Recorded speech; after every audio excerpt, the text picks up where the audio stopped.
Bonjour mes frères et sœurs en Christ. Je suis l'évangéliste Fidélia Nana et aujourd'hui je voudrais vous parler de la pureté du cœur. Vous savez, avoir un cœur pur, c'est avoir le cœur de Dieu. La pureté du cœur dépend en grande partie de nos pensées. La Bible dit dans Proverbe 23, 7 qu'un homme est tel qu'il pense. Cela veut dire que nos actions, nos réactions, nos attitudes et même nos comportements reflètent nos pensées.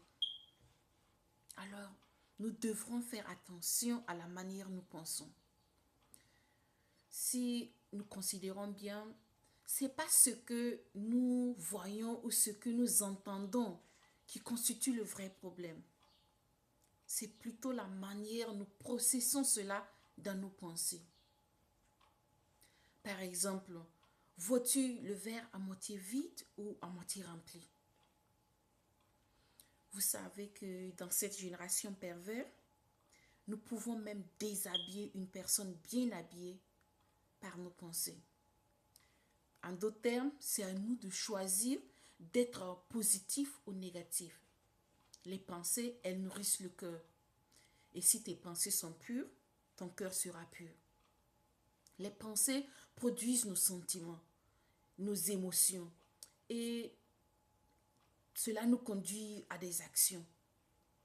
Si nos actions sont répétitives ou fréquentes, elles deviennent une habitude ou même un caractère ou une personnalité.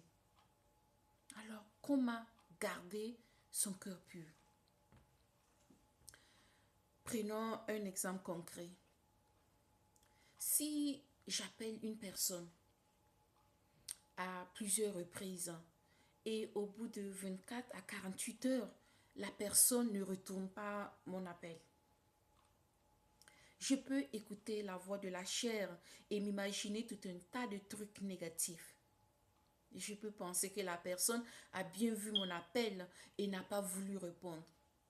Je peux penser que la personne m'a manqué de respect et ne m'accorde aucune considération. Je peux aussi choisir de penser que la personne a sûrement une raison valable de n'avoir pas encore retourné mon coup de fil. Selon mes pensées, mon attitude en résultera quand je verrai la personne.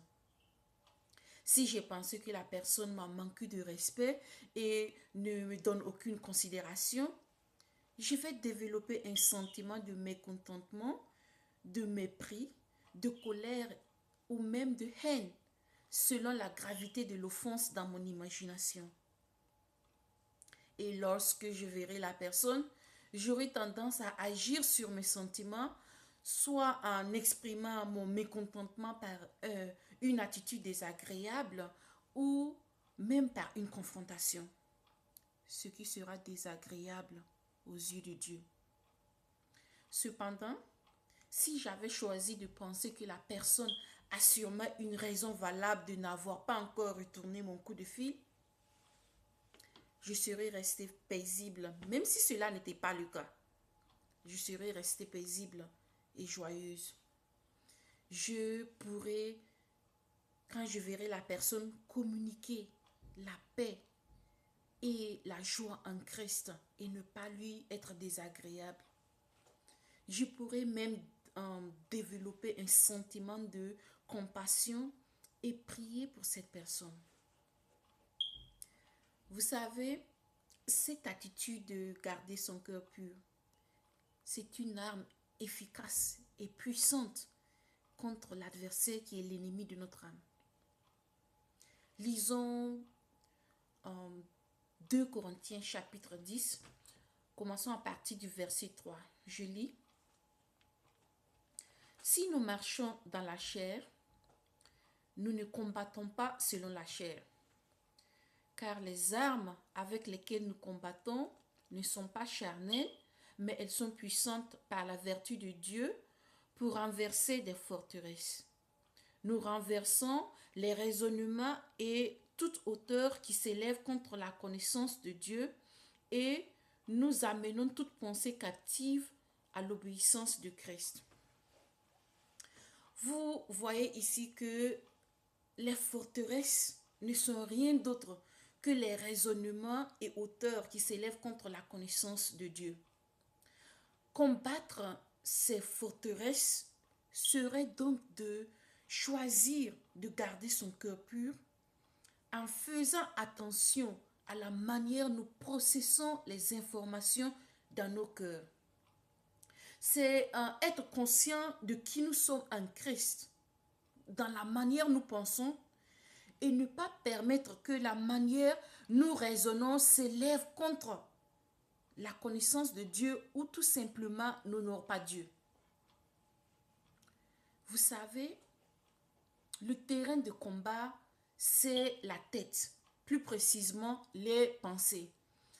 Vous remarquerez que quand le diable a voulu détruire Adam et Ève, il ne s'est pas présenté à eux avec une machette ou un fusil. Il les a attaqués en les séduisant dans leur raisonnement. Si nous avons Christ en nous, nous devons être inspirés par Dieu. Nous devons penser selon ce que l'Esprit nous met à cœur.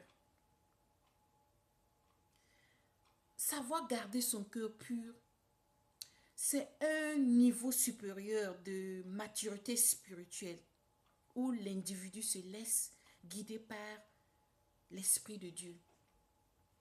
Et ces individus ont une puissance parce que ce qui sort de leur cœur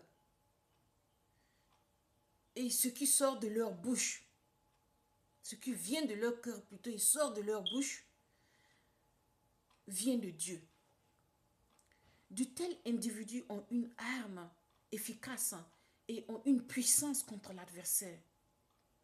Alors, mes frères et sœurs en Christ, je vous exhorte à garder vos cœurs purs. Merci de m'avoir écouté. Que la paix et la grâce de Dieu soient votre partage dans le précieux nom de Jésus-Christ.